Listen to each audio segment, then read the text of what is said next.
Hello friends, എല്ലാവർക്കും നമ്മുടെ പുതിയൊരു വീഡിയോയിലേക്ക് സ്വാഗതം.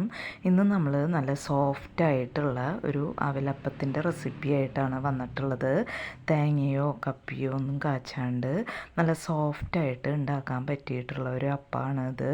അപ്പോൾ ഈ അപ്പം എങ്ങനെയാണ് ഉണ്ടാക്കുകയെന്ന് നോക്കിയാലോ. അതിനായിട്ട് ഞാനിവിടെ ഒരു അര കപ്പ് അവിൽ ഞാൻ എടുത്തിട്ടുണ്ട്. ഞാനിവിടെ മട്ട അവിലാണ് എടുത്തിട്ടുള്ളത്. നിങ്ങൾക്ക് വേണമെന്നുണ്ടെങ്കിൽ വെള്ള അവിലെടുക്കാം. അപ്പോൾ ഞാനിതൊരു പാത്രത്തിലേക്ക് ഇട്ട് കൊടുത്തിട്ടുണ്ട്. ഇനി നമുക്കിത് നന്നായിട്ടൊന്ന് ഒരു 2-3 പ്രാവശ്യം ഒന്ന് കഴുകിയെടുക്കാം. അപ്പോൾ അവിലിവിടെ നന്നായിട്ട് കഴുകിയെടുത്തിട്ടുണ്ട്. ഇതിലേക്ക് കുറച്ച് വെള്ളം ഒഴിച്ചിട്ട് നമുക്കൊരു 15 മിനിറ്റ് ഇത് അടച്ച് വെച്ചിട്ട് ഒന്ന് കുതിരാനായിട്ട് വെക്കാം. ഇപ്പോൾ 15 മിനിറ്റ് കഴിഞ്ഞിട്ടുണ്ട്. അവലിവിടെ നന്നായിട്ട് കുതിർന്ന് വന്നിട്ടുണ്ട്. ഇനി ഞാനിവിടെ മിക്സിയുടെ ഒരു വലിയ ജാറ് എടുത്തിട്ടുണ്ട്. അതിലേക്ക് അവിൽ ചേർത്ത് കൊടുക്കുന്നുണ്ട്. ഇനി ഇതിലേക്ക് ഒരു 1/4 കപ്പ് വെള്ളം ഒഴിച്ചിട്ട് നമുക്കിത് നന്നായിട്ടൊന്ന് അരച്ചെടുത്തിട്ട് വരാം.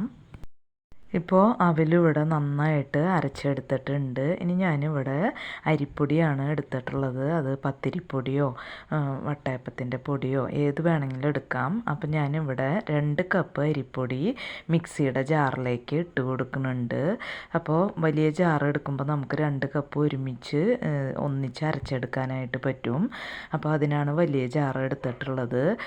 ഇനി ഇതിലേക്ക് ഒരു 2 ടേബിൾ സ്പൂൺ പഞ്ചസാര ഞാൻ ചേർത്ത് കൊടുക്കുന്നുണ്ട്. നിങ്ങൾക്ക് മധുരം കൂടുതൽ വേണമെന്നുണ്ടെങ്കിൽ കൂടുതൽ ചേർത്ത് കൊടുക്കാം. ഞാനിവിടെ 2 ടേബിൾ സ്പൂണാണ് ചേർത്ത് കൊടുത്തിട്ടുള്ളത്. പിന്നെ പാകത്തിലുള്ള ഉപ്പ് ചേർത്ത് കൊടുക്കുന്നുണ്ട്. പിന്നെ ഇതിലേക്ക് ഒരു 1/4 ടീസ്പൂൺ ഇൻസ്റ്റൻറ്റ് ഈസ്റ്റാണ് ഞാൻ ചേർത്ത് കൊടുക്കുന്നത്. അത് ഇതിലേക്ക് ചേർത്ത് കൊടുത്തിട്ടുണ്ട്. ഇനി ഇതിലേക്ക് വെള്ളം ചേർത്ത് കൊടുക്കണം. അതിനായിട്ട് 1 കപ്പ് വെള്ളം ഞാൻ ചേർത്ത് കൊടുത്തിട്ടുണ്ട്. അതൊന്ന് നന്നായിട്ടൊന്ന് മിക്സ് ചെയ്ത് കൊടുക്കാം. അപ്പോൾ മിക്സ് ചെയ്ത് വന്നപ്പോൾ ഇത് നല്ല കട്ടയായിട്ടാണ് ഇരിക്കുന്നത്. അപ്പോൾ ഞാൻ വീണ്ടും ഒരു 1/2 കപ്പ് വെള്ളം കൂടി ചേർത്തിട്ടുണ്ട്. ഇനി ഒന്നും കൂടി ഒന്ന് മിക്സ് ചെയ്തിട്ട് ഇത് നമുക്ക് നന്നായിട്ടൊന്ന് അരച്ചെടുത്തിട്ട് വരാം. അരയ്ക്കുന്ന സമയത്ത് ടോട്ടൽ 2 കപ്പാണ് നമുക്കിതിലേക്ക് ആവശ്യമായിട്ടുള്ളത്. പക്ഷേ അത് ഒരുമിച്ച് ചേർത്ത് കൊടുക്കാണ്ട് കുറേശ്ശെയായി ചേർത്ത് ഇതുപോലെ ഒന്ന് അരച്ചെടുത്തിട്ട് വരിക. അപ്പോൾ നമ്മുടെ മാവ് ഇവിടെ നന്നായിട്ട് അരച്ചെടുത്തിട്ടുണ്ട്. ഇതൊരു പാത്രത്തിലേക്ക് ഒഴിച്ചു കൊടുക്കുന്നുണ്ട്. അപ്പോൾ 2 കപ്പിലെ ബാക്കിയുള്ള 1/2 കപ്പ് വെച്ചിട്ട് നമ്മുടെ മിക്സിയുടെ ജാറൊന്ന് നന്നായിട്ട് കഴുകി ഇതിലേക്ക് ഒഴിച്ചു കൊടുക്കുന്നുണ്ട്. ഇനി മാവ് ഇവിടെ നന്നായിട്ടൊന്ന് മിക്സ് ചെയ്ത് കൊടുക്കുന്നുണ്ട്. ഇനി നമുക്കിത് മൂടി വെച്ചിട്ട് നമുക്ക് ഫെർമെൻ്റ് ആവാനായിട്ട് വെക്കാം. അപ്പം ഞാനിത് രാത്രിയാണ് ചെയ്തെടുക്കുന്നത്. അപ്പം നമുക്ക് പിറ്റേ ദിവസം കാലത്ത് അപ്പം ഉണ്ടാക്കിയെടുക്കാം. അപ്പോൾ ഈ ഒരു കൺസിസ്റ്റൻസിയിലാണ് ഞാൻ മാവ് ആക്കിയെടുത്തിട്ടുള്ളത്. അപ്പോൾ വെള്ളം കൂടാനോ വെള്ളം കുറഞ്ഞിരിക്കാനോ പാടില്ല. ഈ ഒരു കൺസിസ്റ്റൻസിയിൽ മാവ് തയ്യാറാക്കിയാൽ മതി. നല്ല അപ്പം തന്നെ നമുക്ക് കിട്ടും. അപ്പോൾ ഇതിവിടെ ഇരിക്കട്ടെ. ഇനി നമുക്ക് നാളെ കാലത്ത് അപ്പം ഉണ്ടാക്കാനായിട്ട് നോക്കാം. ഇപ്പോൾ പിറ്റേ ദിവസം കാലത്തായിട്ടുണ്ട്. മാവൊക്കെ ഇവിടെ നന്നായിട്ട് പുളിച്ച് വന്നിട്ടുണ്ട്. നന്നായിട്ട് ഫെർമെൻ്റ് ആയിട്ടുണ്ട്. ഒന്ന് മിക്സ് ചെയ്ത് കൊടുക്കാം. ഇനി നമുക്ക് ദോശക്കല്ല് വെച്ചിട്ട് അപ്പം ചുട്ടെടുക്കാം. ഞാനൊരു ദോശക്കല്ല് ഇവിടെ വെച്ചിട്ടുണ്ട്. ദോശക്കല്ല് നന്നായിട്ട് ചൂടായി വന്നിട്ടുണ്ട്. അപ്പോൾ ഈ സമയത്ത് ഇതിലേക്ക് ഒരു കരണ്ടി മാവ് ഞാൻ ഒഴിച്ചു കൊടുക്കുന്നുണ്ട്. എന്നിട്ട് അത് പരത്തി കൊടുക്കൊന്നും വേണ്ട, അതേപോലെ ഒഴിച്ച് വെച്ചാൽ മതി. നല്ല ഹൈ ഫ്ലെയിമിലാണ് ഇപ്പം ഞാൻ തീ വെച്ചിട്ടുള്ളത്.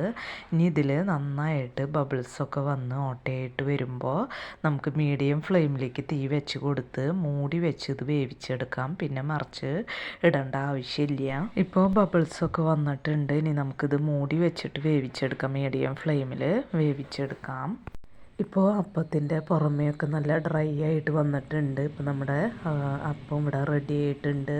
ഇത് നമുക്ക് മാറ്റി ഇതുപോലെ നമുക്ക് എല്ലാ അപ്പവും ചുട്ടെടുക്കാം.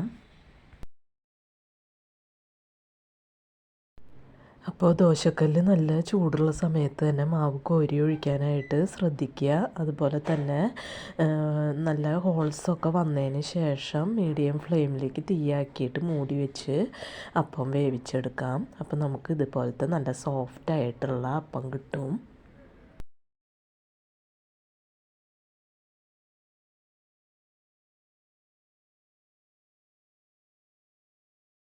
അപ്പോൾ ഇതാ നല്ല പഞ്ഞി പോലത്തെ സോഫ്റ്റായിട്ടുള്ള ഒരു അപ്പമാണിത്.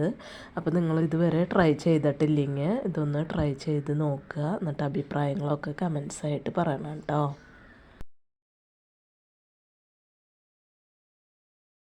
അപ്പം നല്ല സോഫ്റ്റായിട്ടുള്ള അവലപ്പം ഇവിടെ റെഡി ആയിട്ടുണ്ട്. ബ്രേക്ക്ഫാസ്റ്റായിട്ടോ ഡിന്നറായിട്ടോ ഒക്കെ ഉണ്ടാക്കാൻ പറ്റിയിട്ടുള്ള നല്ലൊരു അപ്പമാണിത്.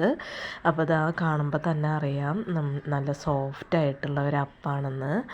അപ്പോൾ ഇത്രയേ ഉള്ളൂ ഇന്നത്തെ വീഡിയോ. ഇനി നമുക്ക് മറ്റൊരു വീഡിയോയുമായി കാണാം. അതുവരേക്കും താങ്ക് യു.